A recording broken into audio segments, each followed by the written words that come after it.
As a financial advisor who specializes in helping people retire, I have the unique opportunity of talking to hundreds of people who are retired or nearing retirement. And I see these same mistakes with Social Security over and over again. And these mistakes cost people a significant amount of money. They cost you a lot of money, leading to billions of dollars in lost retirement income that people desperately need. So today I want to talk about the biggest mistakes I see people make and how you can avoid them. But first, my name is Kevin Lum. I'm a certified financial planner, and this channel is dedicated to helping 1 million people retire without worry. Social Security is the cornerstone of most Americans' retirement plan.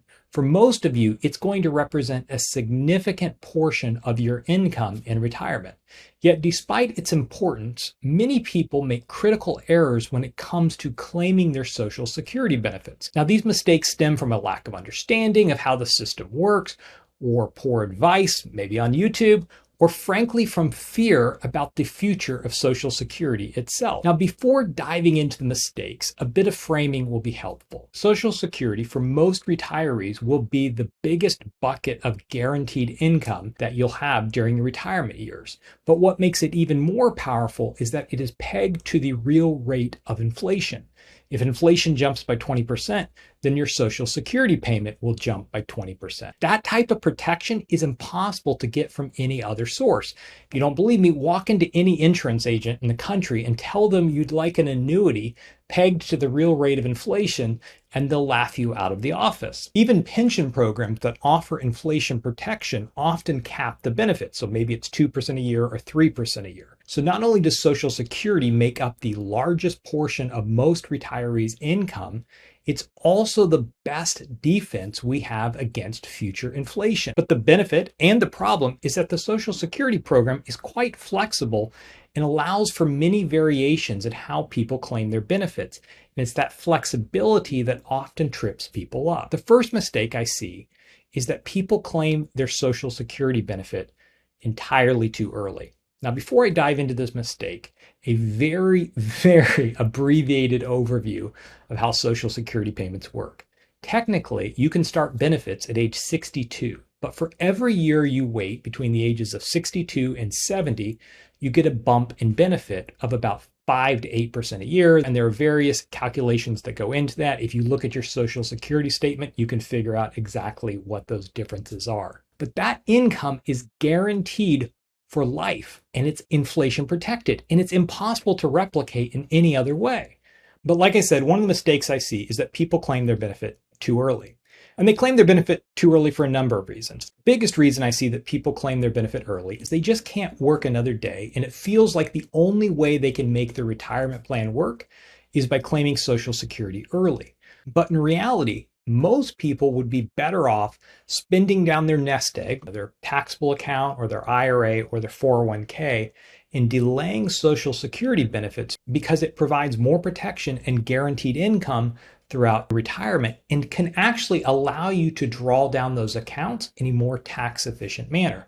But most importantly, delaying your benefit and drawing down your savings can make your retirement plan more secure. Let me just show you a quick illustration. So here we have Phil and Claire Dunphy. Now, if you've been watching the show for a while, you know we use Phil and Claire a lot, although the state they live in and their nest egg and their ages move around a lot. But so Phil and Claire have about $2 million in net worth. About $1 million of that is equity in their home. They have $300,000 in savings in their bank, about $700,000 in qualified tax-deferred accounts. And so if we go over here to the retirement tab, we can see that they have about a 65% probability of success of this plan working. They want to retire early. They're going to take their Social Security benefit as soon as possible. And you can see that they'll have, it's projected to have an ending nest egg of around $375,000. But what happens if they go ahead and retire at age 62, but they choose the optimal Social Security strategy, which in this case is delaying till age 70. We can go ahead and refresh this. And what we see is not only does their probability of success increase, but also the projected amount of their estate at their end of their lives also increases as well. So they actually increase their nest egg and they increase their probability of success by spending down the retirement savings first and delaying Social Security. The other reason I see people claiming their Social Security benefits early is that they're afraid that the program, that Social Security, is going away and they want to get what's coming to them. But that's just faulty thinking. In a worst case scenario, your benefit may be cut, but it'll be a reduction of your larger benefit.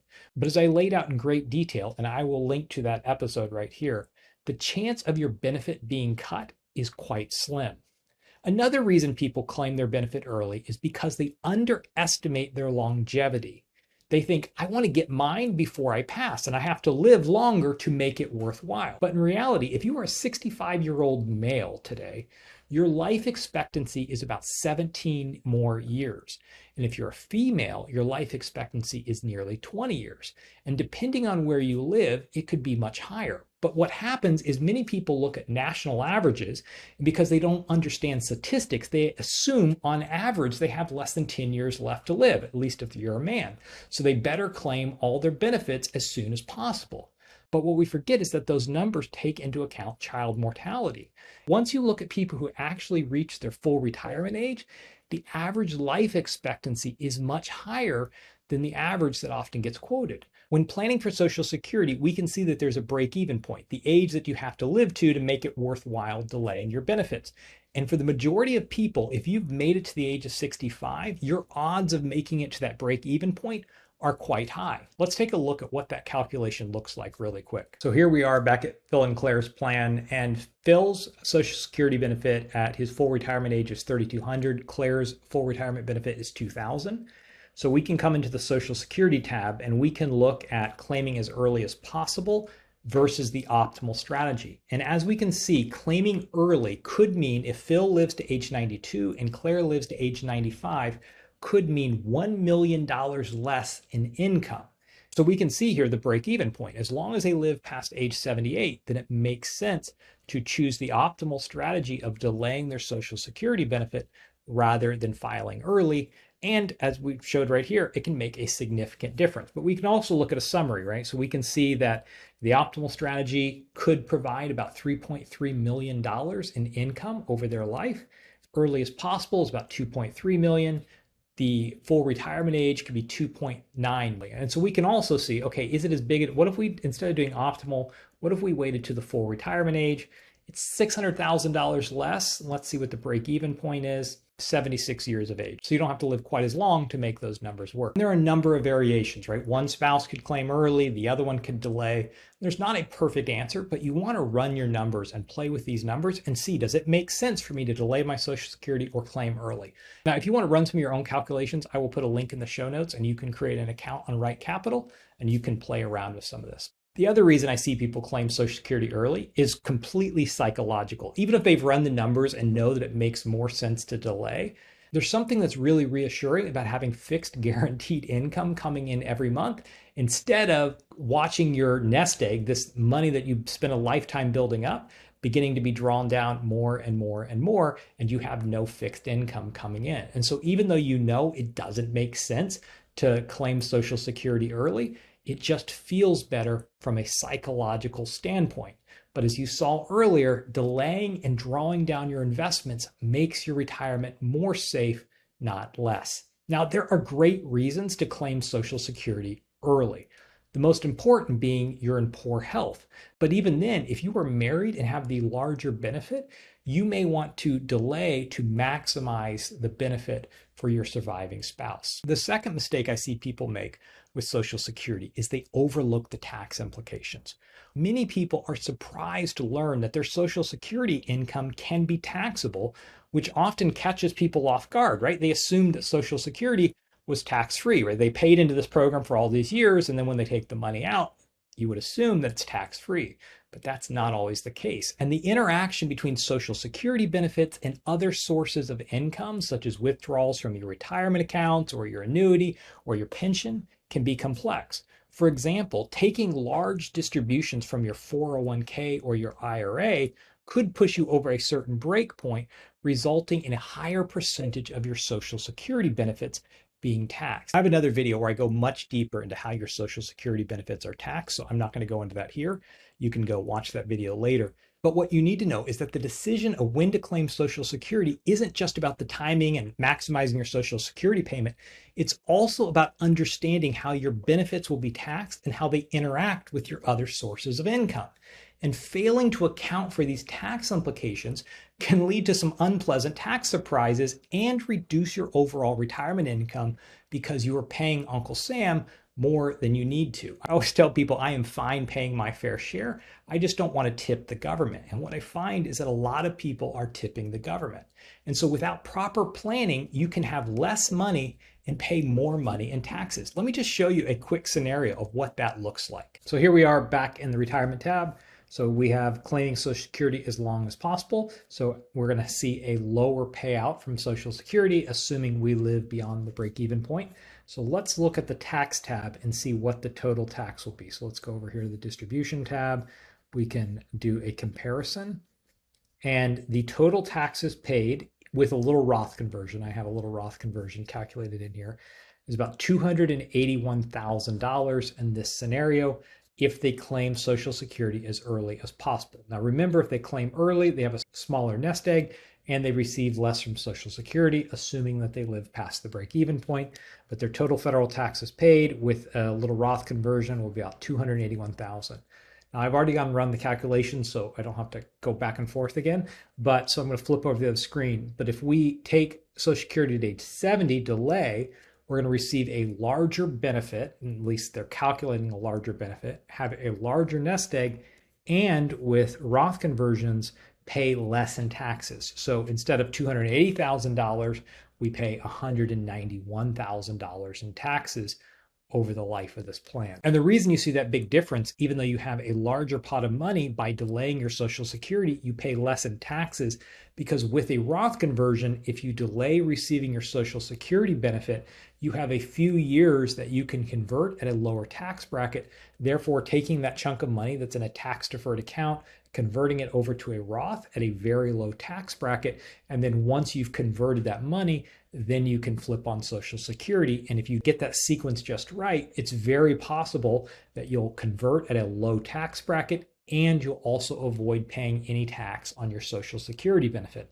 And so it's important when you're thinking about when do I take Social Security, that you not only think about how much is my benefit going to be and when do I claim, but also taking into account all the different tax implications and how those interact together. Third big mistake I see people making is not taking advantage of all the benefits that is available to them through Social Security. This is particularly important for couples or someone who's been divorced. So let me just walk you through a few of these. This is not a comprehensive list, but at least get the list going.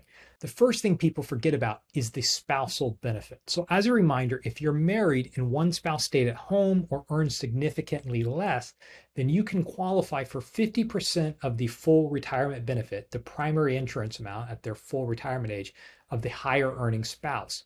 But you can't qualify for that spousal benefit until the higher earning spouse files. But you can take your own benefit. So the lower earning spouse can claim their benefit and then switch to the spousal benefit when the higher earning spouse files for their benefit. And it doesn't lower the payment as much as you might think. Now, it's a bit of a complicated formula, so I'm not going to go through it here. So if you're married, it's one of the strategies you might want to think about, right? How do we think about who should file and when they should file, and should the higher earner delay, and figuring out all those pieces. But more importantly, I see people overlook the survivor benefit when planning, and neglecting to plan for the financial needs of the surviving spouse can be devastating, right? Because they have a significant reduction in income. And one of the things you can do, particularly if you delay claiming Social Security, the higher earning spouse, if they delay claiming Social Security, it locks in a larger survivor benefit for the surviving spouse. So if you have a couple and they both have benefits, but one is significantly lower, if the higher earning spouse or the spouse with the larger benefit delays their benefit, it locks in a higher survivor benefit for the surviving spouse, which can be really important for that surviving spouse, particularly since there's going to be a drop in income. And so for some of you, if you're on the line and trying to decide, particularly for a higher earning spouse, should I delay my Social Security benefit? The answer is often yes, because it creates more protection for the surviving spouse. Okay, I'm going to leave it there. There are so many different variables that I could talk about. We could talk about the widow scam, which is this whole situation where, if you have a survivor benefit and your own benefit, claiming the wrong one first or claiming them both together can greatly reduce your lifetime payout. And there are so many different puzzle pieces, and figuring out how to put all these pieces together can really make a significant impact in the amount of Social Security you receive and the amount of guaranteed income you receive throughout your retirement. And if you want to begin to do some of this planning on your own, I'll put a link in the description so you can create an account at Right Capital. And then also, if you are looking for a financial advisor, I would be honored if you would consider working with me. There's also a link in the description where you can find out a bit more about our firm and how you can work with us. And finally, if you'd like to learn more about how Social Security benefits are taxed, I have an entire video where I take a deep dive into that, and you can watch that now.